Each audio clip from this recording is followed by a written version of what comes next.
ना देखो ना जुल्फों से, कैसी जुल्फों से है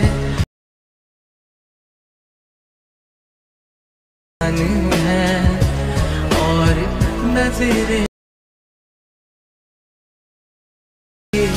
तो मैं क्या ही कर। जय महाराष्ट्र मित्रांनो, स्वागत आहे तुमच्या लाडक्या भाऊच्या यूट्यूब चॅनलमध्ये ऋषी एडिटमध्ये। व्हिडिओचा डेमो तुम्ही बघितला असेल की व्हिडिओ आपला एकदम खतरनाक आणि विषयात झालेला आहे। असा व्हिडिओ बनवण्यासाठी काही नाही, जे का आपला लाईन मशीन आहे त्याचीच गरज लागेल आणि जेवढं पण मी मटेरियल यूज केलं ते सर्व डिस्क्रिप्शनमध्ये आहे, तिथे जाऊन तुम्ही डाउनलोड करू शकता। नवे आले असाल तर तुमच्या भावाच्या चॅनलला सबस्क्राईब करा, लाईक करा आणि कमेंट करा। चला न वेळ घालवता आपण आपला व्हिडिओ चालू करूया।